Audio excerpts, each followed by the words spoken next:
All right, I'd like to welcome everyone to this GigaOm webinar. Good day, good evening, depending on your location.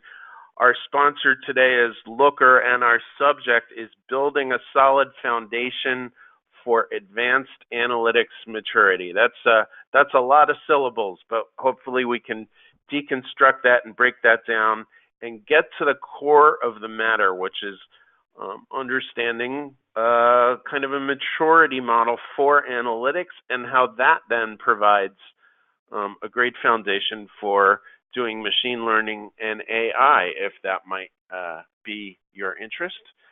My name's Andrew Brust. I am an analyst at GigaOm Research focused on data and analytics, and for that matter, machine learning and AI. I also work in other capacities, including writing about that same space for ZDNet, and just have a long background in business intelligence, going back a couple of decades, database work going back probably 3 decades, and a lot of application development as well. Our guest today, we're very happy to have Steve Mahoney. He is the Director of Product Management at Looker. And Steve, I'm hoping you can flesh out my introduction a bit, go beyond title. Tell us a little bit about your everyday duties and also what you've done before you got to Looker. Well, thank you so much, Andrew. So, as I said, my name's Steve Mahoney, and I'm the director here at Product Management Director, rather, at Looker. So I'm responsible for our data platform as well as the core services, so the infrastructure for Looker as a product and a platform. I spend a lot of time thinking about how we can move ourselves, Looker as a product and the organization writ large, into a place where you can see yourself building data experiences on top of the Looker application. So very much excited to be part of Looker and sort of ushering us into this world. I come from the world of data analytics, but in the network infrastructure and application space.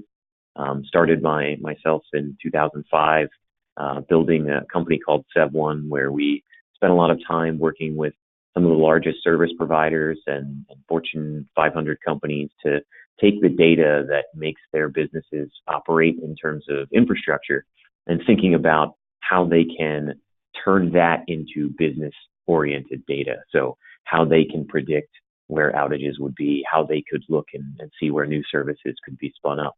And that sort of led me down a path towards the world of BI and the world of a data-driven organization. And that's where I ended up finding Looker and sort of falling in love. Awesome. And, when I started working with BI, it was sort of all about the back end and the server and OLAP cubes. And the front end actually was mostly stuff we were building ourselves. We were creating our own applications with our own UIs that went and queried those cubes. And to the extent that we kind of had a ready-made front end, there were pivot tables in Excel and not much else. And obviously, we've come through various waves of BI visualization, and there was a whole self-service wave, and I kind of feel like now in the last several years we've had really a third wave, and that's the new wave and the cutting edge, and you guys are very much part of that, if not the exemplar. So really happy to have you guys as sponsors and you as a guest. So we want to talk about this whole notion of analytics maturity. That's where we're going to start. We'll talk about kind of what are the steps along that maturity spectrum, and let's see how much how much you might agree with some of the stuff sketched out here and what we can add to it.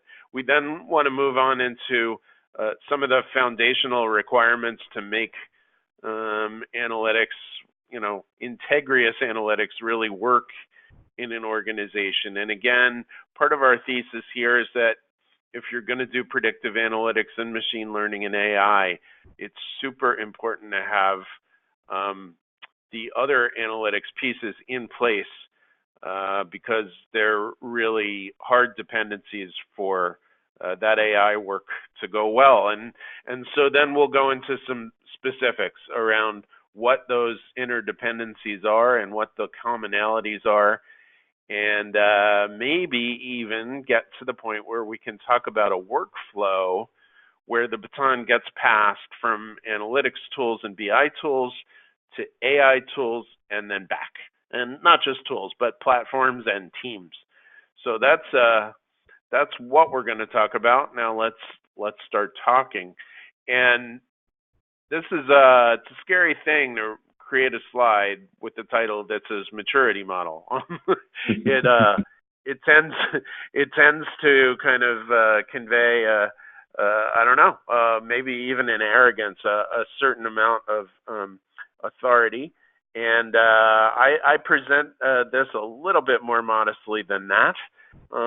We've sketched out some steps here along a spectrum, getting to predictive and prescriptive analytics all the way on the right. But again, we're making the point here that other analytics competencies are important first. We've listed descriptive analytics, diagnostic, meaning root cause analytics, and operational analytics as being important precursors. Let's flesh this out a bit, though. Maybe there's more to this, and then also it's probably a good idea for us to explain our terms. So let me, if I could, Steve, kind of toss it to you to share some wisdom on it, and I don't know, I'll come back as appropriate. But everyone's heard enough of my voice, so. Yeah, I very much enjoy it. And thank you very much for this, for setting this up. I think I really do like the simplicity of this illustration as well. And as you said, people can be quite scared of seeing maturity model and seeing that as either, sort of they're being prescribed a way that they should analyze their organization. But in this particular illustration, some of the interesting things about it are that it's really simplifying and the way that we think about analytics in terms of how we should approach analytics within our organization. The idea here is, analytics for your organization, it changes both depending on what your needs are or the use case is, but they're all sort of interrelated. When we're in the world's early days of just having visibility into how the business is performing or how a specific BU is performing, and then looking at problems and troubleshooting those issues as they come up. Those are the earliest days of just using data and trying to understand how our organization is operating. And that's really the descriptive and diagnostic side of the analytical powerhouse. But as we mature as an organization and people get to a point where they need data in order to inform a lot of what their decision making is going to be, that's where you move into this sort of operational world where you want to include data and incorporate it into your practices, whether it's supplying data for you to make an automated decision within some systems, or getting down to eventually this magical world of predictive and prescriptive analytics to maybe surface some new intelligence or surface some new insights. But the reason I like this illustration being so simple is that it kind of masks the fact that it's not just about slapping in some AI or slapping in some machine learning model that can, go and find new markets for you to invest in or where you're going to throw your dollars. The reality is it's very much interrelated with the rest of the operation, the rest of the analytics that you've done today, and it's underpinned by all of the infrastructure that you have to invest in for your organization. So there's a lot that goes on under the covers that supports this, this maturity. And again, it's not something that's going to stand alone, this magical world of AI and machine learning. It really is complementary or augmenting the analytics that we do on a day-to-day basis. Yeah, absolutely. And if I had my druthers, then maybe we'd also have double-headed arrows kind of connecting each of these dots with each other, and showing some loops here too. Perhaps, there's a progression from one to the next in terms of quote unquote sophistication, but it's also the case. I mean, I think this is the case in BI and analytics in general. Everything ought to be iterative. So it's it's not, this world where you sort of do everything in one phase and then you move on and you never go back. Typically, something you do in one phase will, set off a light bulb and make you think of something else to do where you came from, and that's good. That's not cheating. That's not a failing. If something diagnostic takes you back to doing more stuff in the descriptive side, that's most likely a good thing. Hey, I had one housekeeping note that I neglected to share, and that is that we're very happy to take questions from the audience as we go through our discussion here, and I'll do my best to integrate your questions into the discussion.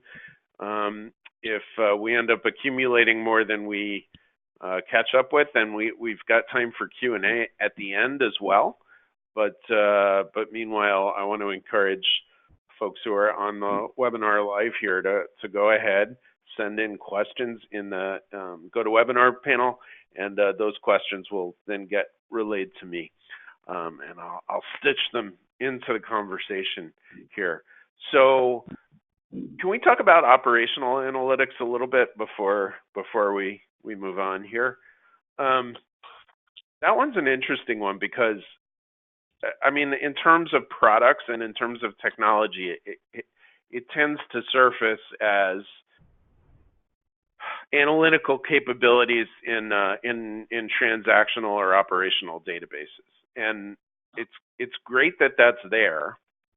I think it's very cool with column store options and so forth in an OLTP database. That it's nice that that's there, and it's nice that folks who don't necessarily think of themselves as BI people can take part in doing things analytically and doing it kind of in situ, right in place where their data is already accumulating.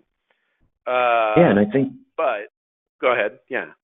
I was just going to say, I think this is also a point at which, along the path, where you start to see those who have built the right foundations for it, you start to see the integration with various other contexts or various other activities that you're performing, right? So in the world of descriptive and diagnostic analytics, a lot of the time you're looking at internal data and you're looking at specific segments or specific silos of the data, and you might even just be looking in one specific tool, right? So you're looking at just how this machinery is performing, or this website from an e-commerce perspective is performing. And the operational side is really where you're incorporating data into actions, and you're incorporating data into making efficiencies or making choices with that data. And that's where you end up integrating those choices or integrating those decisions that you're making with other tools. So really you start to build your internal data ecosystem, so to speak, in a much more broader way when you get to this level of analytical maturity. I think all of that's really well said. And, what I would just add is it's great. In a way, it's almost a restatement of what I said before about there being loops between these things, and that it's not an A to B to C to D, left to right progression. But if an organization can have operational analytics, that is going to be, very empowering in lots of ways. It's also going to be important to take the data from that same database and do more, conventional descriptive analytics on it also. And that's kind of a thing, I guess, with BI and analytics is to keep in mind that the more the more versatile we get with where we can go ahead and do analysis, that doesn't and shouldn't kind of override doing things in a more conventional way. Also, those were always important. They stay important. What's great is that we have lots of variations on the theme. The important part about all of this is that, and maybe this is jumping to sort of the end conclusion, is that you're really just trying to measure the ROI from moving from one stage to the next. Like if you were a CIO or you're the head of data science for an organization, you just got hired in, and the head executive turns to you and says, "Listen, we've got all this data, make us more efficient." The reality is that doesn't mean you have to immediately say, "Cool, I've got to get to predictive and prescriptive analytics as fast as possible." It's about understanding where you sort of fall on the spectrum, and then figuring out where you're going to get the best bang for your buck. Where is the return on investment going to be the largest? As you said, there's a lot of value in moving towards operational analytics and being able to then iterate back and say, okay, can we get better at the diagnostic tools that we're looking at? Can we get better at some of the visibility functionality that we're looking at? And that could potentially elevate your business to a level of efficiency that really is going to give you the best return on investment. And making your way towards predictive and prescriptive analytics, and maybe this is, again, getting ahead of ourselves for the slides to come, but you're just building up the right infrastructure. You're just building up the right tools and the right data pipeline to make it so that you're ready for a world where you can incorporate automated systems and you can incorporate cataloging and bringing in external data. So this whole concept of a maturity model is again, it's why I like the simplicity of this drawing, is there's this misunderstanding that you can simply slap together these automated systems and suddenly get all of this value from the data that you collect. But the reality is there's a lot of underpinning things and a lot of value you can get just moving from simple diagnostic tools and simple diagnostic analytics and going into an operational world as well. Again, we're almost finishing each other's sentences. There's nothing there I don't agree with. And I would, I guess I'd add one piece of color to that, which is a lot about getting your organization to be quote unquote data driven. A lot of the hoopla around digital transformation is actually kind of around culture and habit. And you just want people to get in the habit of saying, okay, as data accumulates, as each kind of row of data comes in, that is a drop, another drop, another drop. Suddenly I have a bucket full of stuff, and then it's important to look at that whole bucket and really see what it's telling you. And if everyone gets in that habit where they don't even have to think about it, if it becomes second nature, that's probably where you get how you get to being so-called data-driven. Let's look at good transition to this slide. I'm sorry? Hi, so it was a good transition into this next slide. Oh, okay. Yeah, thank you. I try. But now let's kind of talk. We have another progression here, but it's almost on a different axis. So we're talking about kinds of analytics before. Now we're talking about, for any one of those types of analytics, ways it can be implemented and deployed. And I'm wondering, Steve, about your thoughts here, because we've got at least one apparent contradiction, which is to say that it's important to have the analytics be centralized and self-service, and pervasive, which certainly implies that we want everyone to be empowered to do analytics, and then governed, which also might imply on a quick read that we're trying to lock everything down. So maybe we have two contradictory pairs here. I wonder if we can untangle the apparent contradictions and how that makes sense.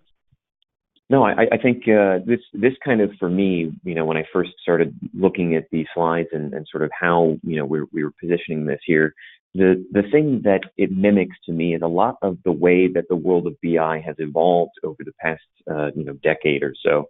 And if you remember the olden days, and for many companies it's unfortunate, but it's still kind of the world for them, where they're using the Oracles and SAPs. Not that these are bad companies or anything by any stretch of the imagination, but this centralized world where a lot of the data that we had was just stuck in these centralized silos, and people were operating in breadlines trying to get to answers and get to insights.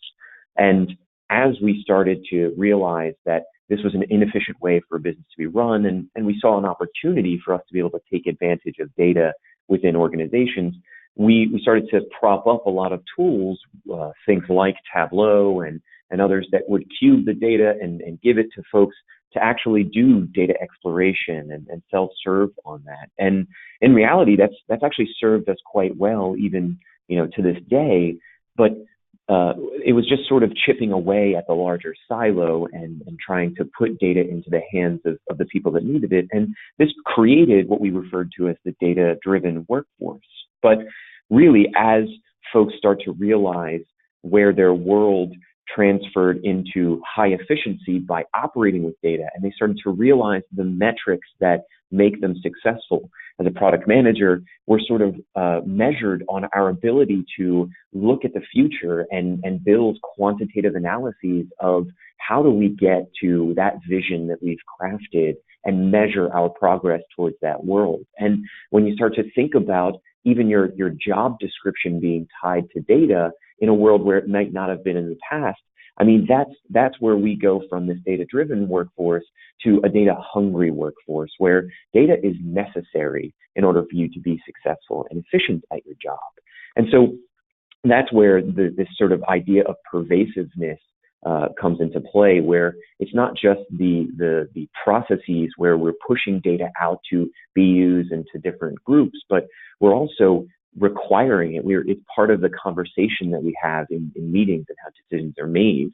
And that final step, that final sort of governance world that we live in, it's something that governance of data and governance of the models and so on and so forth are things that have existed for many, many years. But it's this idea that if we go back to a centralized, governed way of the business semantics, what does it mean to define revenue? What does it mean to define profit? And what does it mean to define our goals for this year's initiatives or this BU's operations? And so defining that and governing that in a centralized location means that then the folks, whether it's the data scientist that exists in a BU or say it's the product manager themselves, they can actually take and utilize those kinds of models that allows us to provide that data into the BU, into those groups, and allows them to do their jobs much more efficiently. And yes, it's governed, but what's governed are the definitions and the semantics definitions. That is what will sort of feed into a more efficient way of providing those analytics. All right. Let's talk also a little bit about what we mean by governed. Data governance means, well, it has a lot of components to it. I think a lot of people, myself included, almost automatically start thinking about data catalogs when we hear about governance, or immediately about security. What do you guys at Looker see as other parts of the governance puzzle?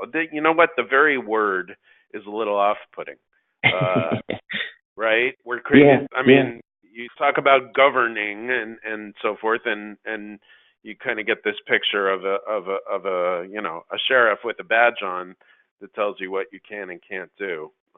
It's unfortunate that a lot of these words are sort of intermingled with one another. When we talk about governance at Looker, we think about governance in a couple of different ways. There's the governance in terms of how do we take those definitions, those relationships that define the business semantics, right? So when we say how is revenue defined or how is profitability defined, the underlying data that supplies that definition, that is one form of sort of governing the data model. And then there's sort of governing the quality of the data and the access to the data as well. And even, surfacing the source of the data. So as you referred to with regards to cataloging is, those are sort of all interlinked when we think of governance. But we kind of break those out into various different sort of pillars to sort of prop up governance, whether it's data modeling or the access to the data, and that could persist both at the the visual layer, the access layer from a web UI or whatever the case may be, down to literally the data layer, where you would think of true security and securing things like PII or personally identifiable information and PCI data and so on and so forth, and all the way over to the other side of the house, which is what data do I even have? the cataloging source, and that becomes much more important as we start to talk about predictive and prescriptive analytics, because that is the world where if you want to contextualize the data that you have access to, if you want to broaden your ability to gather insights, well, now you're going to be looking at data external to your organization, maybe not just your BU, but even demographic data or demography data that would give you information and perspective outside of your whole organization.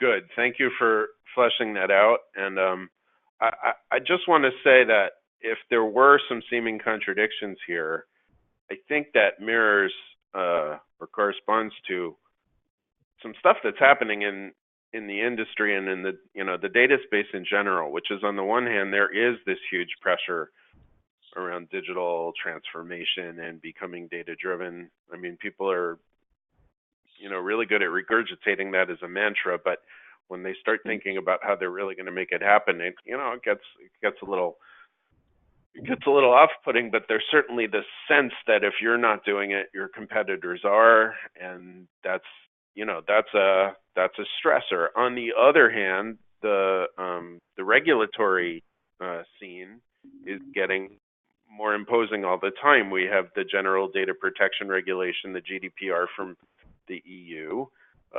There's also a build on that called EPR for e-privacy.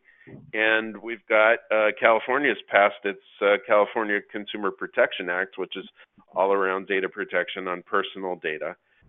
So, gosh, on the one hand, we're told to use data everywhere as much as we can, and on the other hand, we're kind of being told, be defensive.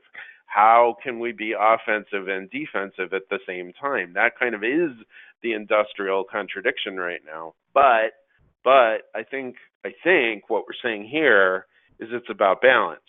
So you need things to be centralized, and you need things to be self-service. You need the competency and the data to be available pervasively, but you need that availability to be governed. And ultimately, although when you're kind of overwhelmed by the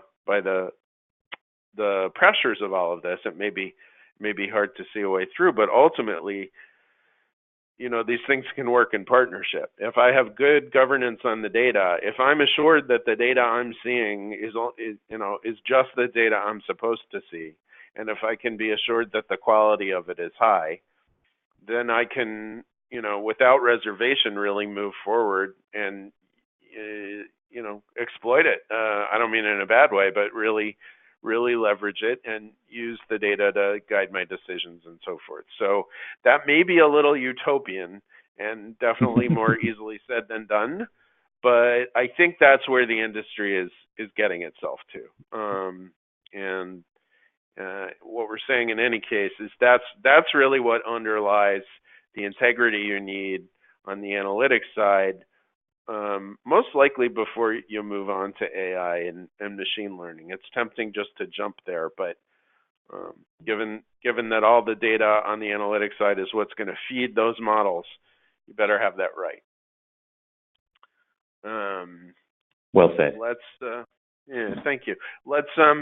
Let's move on now, though, and talk about this alleged partnership between AI and BI. And actually,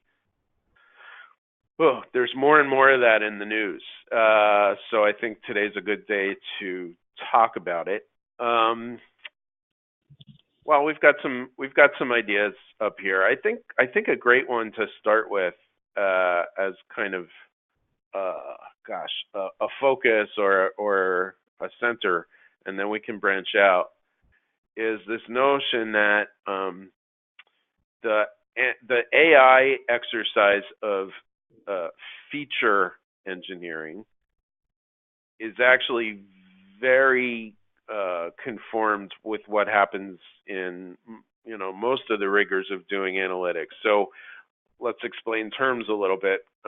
And at the risk of oversimplifying, when you build a machine learning model, typically there's something in a data set that you're trying to predict. And then, in effect, that becomes a new column in a data set. And then there's a lot of other columns in the data set that turn out to be important inputs to what that prediction will be. And the thing you're trying to predict is called the label, and all those input columns that impact the predicted value for the label are called features. So feature engineering is about picking, which columns are going to be relevant, right? And it's about looking for patterns and correlations and relevancy. And so data scientists think of that as a completely AI process. But I might kind of submit to you that a lot of what happens when you're doing data exploration and data discovery in an analytics setting ends up being quite parallel to that same activity. And right now, a lot of the time the tool sets are segregated. So maybe data scientists do that work by writing lots of SQL queries in a notebook, and maybe some Python or R code or Scala code to then gussy up the data. But there's no reason why that same work can't be done visually and declaratively in a BI tool. What do you think of that, Steve? Well, I think we could probably provide a number of various use cases that we've bumped into over the years where folks have done just that. And there really is this merger almost of data science and machine learning operations with the world of BI in many cases, where you have folks that are trying to get to a world where they're doing A/B testing, and they want to put in not just simple A/B tests that they can then look at the output of the results, but maybe even doing some sort of multi-arm bandit tests where things are a little bit more intelligent. These are things where the tests are actually learning based on the input and choosing one system over another, or one option over another based on how users are actually interacting with the data itself. And so we've found folks who are utilizing Looker even for doing EDA or exploratory data analysis before they even get to the stage of doing BI or data science. And so it's this world where they're pulling in Python, or they're pulling into a notebook of some sort, and they're pulling in the queries that pull in the data from their data stores, and they're playing with it to do that kind of feature engineering. But they're doing it either for the data science practice or doing it for the eventual models that they'll use just for purely BI purposes. So again, we go back to this world of governing, where you want to make sure that you're properly defining what it is to be revenue, what it is to be profit, and how do I measure the efficiency or the performance of this particular BU. And so there's a lot of that same practice that goes into defining those terms and defining those meanings. The same kinds of things and practices that you would imagine go into building a machine learning model. So a lot of those operations end up being quite similar, and they work in similar ways. But another great example actually comes from the data stores themselves. Earlier this year, Google released in BigQuery this concept of machine learning models in the actual data warehouse. So you can actually define right in the data warehouse a machine learning model, and it's built right in SQL. And the interesting thing about that is that's also where all of your BI data is stored. It's also where all of the information is stored that you run your business on. So now, in one place, you can actually go in and define the relevant terms and model from a data governance perspective within Looker or another tool that you might be using. And you can also start building a machine learning model that goes right on top of that same data model. And that allows you to really just bridge the gap between getting to a world where you're performing machine learning operations. And of course, at this point in time, we're looking at quite simple things like linear regression and simple classification models. But it allows you to actually take and dip your toes into this world within the same data warehouse that you're using to store your data for other purposes. So the worlds are colliding in many ways, and of course that means that we're going to be running into term conflict with regards to, what I've referred to data models for governance, and there's data models for machine learning, and this sort of, feature engineering that a lot of folks do. There's going to be a lot of term conflict, but that's just because these worlds are merging. The roles are merging, but they're not merged yet. And that's true. And I'm trying. Sorry, I don't mean that as a lecture, just as an observation. And we see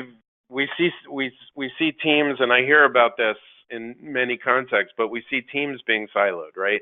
So you've got kind of BI analytics teams on the one hand, you've got AI data science teams on the other, and they're they sit in separate places and they do their work separately. That creates all kinds of issues. Not just, first of all, it's hard to have cohesion there, right? And there's some, I guess, kumbaya oriented issues there where you just don't have harmony. But beyond that, it gets down to the nuts and bolts. If those two teams aren't really in sync, then there can be problems with data sets being deployed correctly.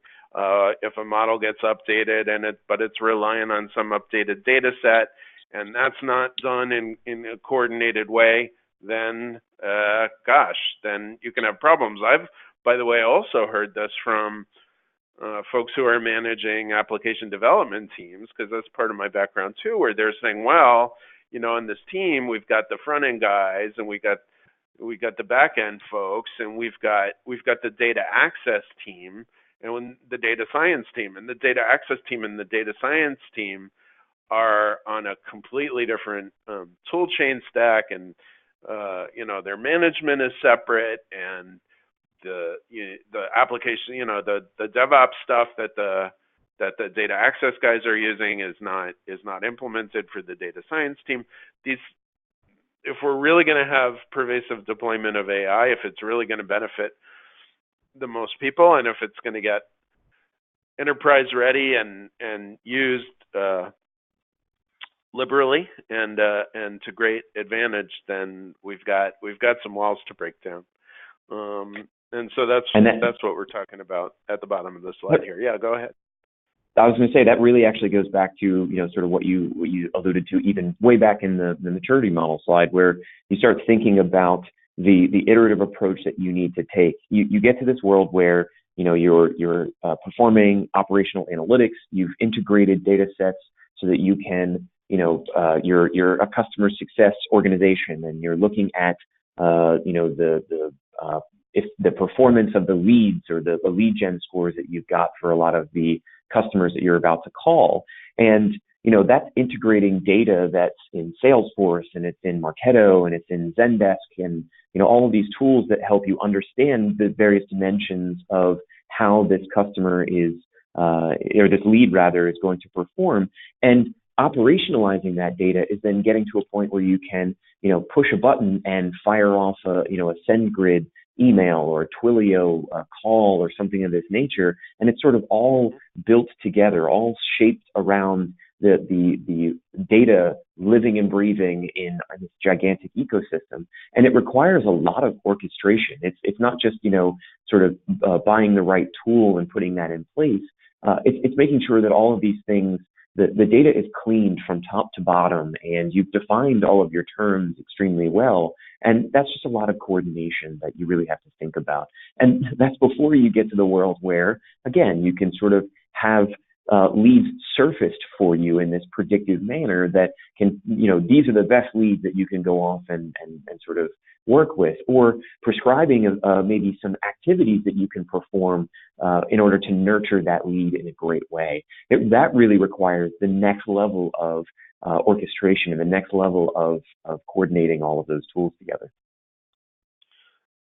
You alluded to this idea of some threshold being passed analytically, and then that triggers some action. You mentioned SendGrid or Twilio kind of being part of that. I think you're alluding to some pretty strong integrations in the Looker product, or you're at least inspired by that.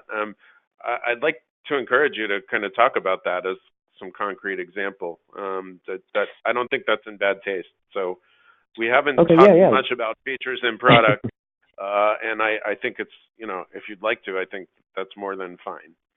Yeah, no, I'm very much I like to operate with transparent intent. So, a lot of whenever I do these kinds of talks, I tend to sort of favor the general. But, a lot of the reason I chose to work at Looker was because they really get the idea that it is difficult to set up a lot of this orchestration between all of these various actions that you want to take, and getting to a world where you can operationalize the data can be quite difficult. So, we've spent a lot of time orchestrating how we take actions on data and send those actions to external services, whether it's Twilio, whether it's SendGrid. I mean, even if you get to a world where you're operating in a machine learning or an AI context, being able to package and send data to things like Redshift so that it can be operated on, or operating in a world where you could generate what we refer to as PDTs, these persistent derived tables that allow you to, transform the data as you're analyzing it, and then have the transformations itself have actions be taken on them. So we've got customers that work in the healthcare industry where they're doing gene analysis. And one of the things that they do on a regular basis is a human is actually going through and looking at a number of the analyses that they do to see where there might be opportunities for efficiencies in how they do gene readouts, or like when you read through the genome and sequence it, and where they might have opportunities to find deficiencies in the gene sequences that they're analyzing rather. And so they have automated systems set up so that a human could actually go in and do the analysis and look at the results of tests and labs that have been run. But then with a click of a button, they can fire off and have a lot of automated systems run and even do another sequencing action, or do a merger of two genes and the sequences that have been done, so that they can come back with a set of results. And instead of that being something that is, hand coded again by a data scientist in Python or R, and going through that whole process, they've actually automated all of that out. So a persistent derived table is crafted, and then the results are actually just delivered right back into Looker so that they can visualize them. So in their world, if I'm using my hand wavy positioning in air and space, but on the left side, you sort of have this world of the ETL process and cleansing the data and getting to a point where you're making sure that you're operating on the best quality data. Looker comes in for them to model that data and define what terms they care about, what KPIs that they're actually going to use to measure the efficiency of their gene sequencing actions and the kinds of operations they want to take. And then on the right side, that's where they're going to operationalize those analyses and turn them into actions for whether it's further analysis of a gene, or merger of two data sets, or perhaps some sort of transformation operation. And then it's an iterative loop where those results are fed back into the system for them to then continue on in their operation. So that's beyond data hungry. That's where literally their job is contextualized, it's personalized, it's augmented by operating in that world of data. So there's a lot of value in that, and that's sort of why when I talk about operationalizing the data requiring a lot of different components fitting together, that's where a lot of value is had, and sort of Looker sits right in the middle of that. Sure, that makes sense. And this whole idea of it being in the middle, or being, a cooperative player, I think is a good segue to our next kind of area of discussion, and kind of another modest proposal. Can we talk about a real workflow where analytics and AI tools and platforms are used together? So just to be super clear about acronyms, AA here just means advanced analytics. So think of it as just meaning analytics, period. So we've got a little bit of a cycle here. And I guess the point is actually, if you think of the data science workflow, which may take place away from BI tools, actually all these steps come into play, right? You've got to prep the data. You've got to do a bunch of exploration and visualization on it. Data scientists love to kind of write SQL queries in notebooks and then use some pretty simple charts to visualize that data. Then comes the hardcore kind of data science work of searching, shopping around for the best framework and algorithm and tuning the hyperparameters therein, and then finally training and testing a model. And then when that testing is done and you get back the predicted values right next to the actual values, you can look at the model and judge the accuracy, and you can also keep monitoring that. So if you're a data scientist, maybe you're using your AI stack to do all of this. But 3 out of 4 of these can be done really well on the BI side, and not just to say you can use BI tools just as some thought experiment to see if that works too. It's that the BI folks can actually do a lot of that work, and there can be a handoff and a hand back, and then maybe that siloing that we're talking about gets less acute. So again, I'm going to ask you to reality check. Is this cycle valid? And is this cooperative flow something that you've seen work out in the wild? Or is it a little... I think this is from my sheltered existence. No, I think this is a good example of how a lot of organizations dip their toes into this next level of analytical maturity. And, again, from the dawn of time, where we wanted to be able to use data in order to make our lives better, we've gone through the process of, the cleaning and the ETL of the data itself and getting to a point where we can then operate on that data. And so even as we're in the world of cubing the data so that we can then go and do data exploration and visualization, we're still going through many of these cycles. And a lot of organizations, as they want to incorporate new machine learning techniques, they're just kind of pinning that into the existing data pipeline. So, we've talked about cataloging a good bit. And in that world where they've sort of cataloged out a lot of the various data sources that they have, and they want to move into a world where, in the example of, say, customer success, we have customers who the next stage for them ended up being, okay, let's go pull in demographic data and sort of catalog that demographic data, and then simply automate the pipeline that we have to pull in the definition that we've used for health of a customer with now this additional information that might correlate with the not just the health of the customer, but the likeliness of this customer to be upsold or renew their contract at the end of the year. And so those are kind of the next level of analytics that people are getting into, where it just sort of shoehorns really nicely into the data pipeline that they've created. And in order for them to get there, they've had to invest in the infrastructure to make their current stack efficient. So they're in a world where, from an operational analytics perspective, they've already had to make the investment to break down the silos, to make the ETL process automated, to make the data surfacing and exploration tasks not just automated, but pervasive throughout their organization, that the folks that need data have data. And then on the model management side, when they're looking at the output of a lot of these things, these are the tools that they're already using for BI today, and some of them are ripe for integrating with these AI workflows. It's something that we at Looker have spent a great deal about with some of our partners like Data Robot, to be able to look at these machine learning models and say, what's the accuracy of these models? What do the predictions look like? And based on the predictions, do you want to productionize these kinds of models?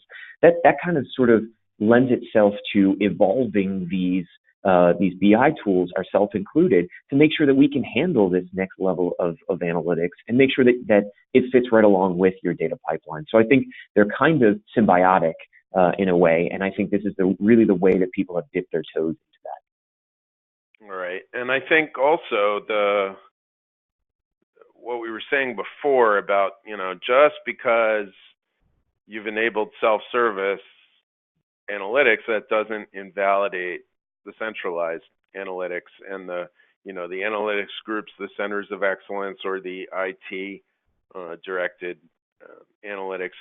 they coexist and actually they benefit each other. And so for that matter, data scientists who feel so moved can absolutely use their own tools and programming languages to do, more than just the bottom right in this cycle, but several of the other three, if not all of them. It makes sense to have some of that activity going on in parallel, because everybody wants to get familiar with the data and do it using the tools that they've got. I mean, if you look at the R programming language, for example, it's, obviously you can do machine learning with it, but it's really about giving you a language for statistical analysis, and tons of stuff to make that easy, including the ability to generate visualizations. And there are going to be some people who want to do that visually and declaratively, and there are going to be some people who want to use code to do that. Code isn't necessarily, inferior or more primitive. Is just, remember when a long time ago when WYSIWYG came around, what you see is what you get. That was exciting, right? That the idea that you could do everything visually in a word processor instead of having to, intersperse commands inside of your text. That was cool. But some people were more at home with the commands, and lots of people today are. They find that more direct and more terse. If you know a language really well, writing a line of code in it isn't hard, and arguably it's easier than clicking on 4 different, menu or UI elements. So it makes sense to have both. But really that's true on both sides, right? And so it would even be great if we can get to the point where a lot of the framework and algorithm selection and parameter tuning and training and testing actually became more accessible to BI folks. And you mentioned Data Robot. There's definitely movement in the market towards that kind of automated ML, which could bring, all 4 of these down to the business analyst. And, hopefully that's valid as well. I think you alluded to it, but some of the integration you have with Google BigQuery and their extensions to the SQL grammar to do machine learning, maybe are an example of that. Could you enlighten us there? Yeah. So I mean, this is actually a bit of a topic in and of itself, where a lot of these data warehouses realize that where the analytical data is being stored is also a place where a lot of folks are turning to also perform their data science and machine learning activities. And so there's an opportunity to be had, and BigQuery is one of the larger ones to take advantage of that right within SQL. But they actually allow you in BigQuery, they announced this in July, to define a machine learning model right within SQL, and it manifests itself as a table right within the actual database itself. And so from there, you can actually simply, using normal SQL commands, send it a table of data, and the dimensionality or the features of the model are actually the columns of that table. And so you can send it and perform predictions or perform classifications right from that SQL statement. So when you perform a select, for instance, you're actually doing a select prediction. And then the output is exactly that, a prediction of some sort of classification. And you can perform operations to get the accuracy. You can visualize the ROC curve and so on and so forth from this actual model. And it just performs, again, much like a normal SQL operation would. And the purpose for it is not just because obviously it's a financial opportunity for Google, but it's also something where a lot of BI tools and a lot of data science tools that were already being used to integrate with these SQL-based data stores, they might as well make a small extension in order to then take advantage of machine learning built and baked right into the data warehouse itself. And so that's just the example of BigQuery. But if you sort of broaden your scope to look at some evolution in the data infrastructure, I'll refer to it as I'll call it data experience infrastructure in a way. And, I'm totally making that up sort of on the cuff, or off the cuff rather, but it's this explosion of these organizations that are focused very heavily on not just the data storage and cataloging, but then the tools necessary for collaborating and building models on top of that data infrastructure. And from there, it's just surfacing APIs. So it's not really building out, this full stack data visualization and the nuts and bolts for building data like visual tools and applications. It's actually focused very heavily on the data itself and how to build the data pipeline as a packaged infrastructure, and that feeds this movement towards custom data experiences, whether it's in BI or pure ML, and really taken advantage of by a lot of different organizations very easily. Some of these examples are companies like Data Coral, they just closed a Series A, and Data World, which has been around for a little bit longer. These are very similar organizations and sort of a trend in this growing data experience infrastructure that's out there. And I think you bring up a good point too, which is that different technologies can have different skins. If you're a BI person and you think a lot in terms of tabular data and rows and columns, then a model, or at least the output of a model, can be made to look a lot like that. And you can really just think of the prediction as another column. By the same token, if you're an application programmer, you can think of a machine learning model as really just a web service, a function call. It takes a bunch of inputs, you get an output. Or if you want to submit a batch, then give it a matrix of input values and get back a list of predicted values. So different AI can really fit into different paradigms. It has existed mostly in its own specialized one because, when things are new, they start out where the practitioners are specialists. But as they become more useful, they end up integrating into other contexts. We've talked mostly today about integrating AI into the context of analytics, but there's other ways to skin that, I guess. Absolutely. And so that probably takes us to the end. If there are any lingering questions out there, I'd like to encourage people to enter them in. I also kind of want to get up some important words from GigaOm on the screen and see if we can't get that into people's minds subliminally. But this, I think, was Steve, was a really, a really good discussion. It was decidedly not commercial. We did talk about Looker in a couple of different contexts as a case in point, but really most of the things we talked about are portable across different stacks and different brands and different technologies. But ultimately, I think our message here is that the partition between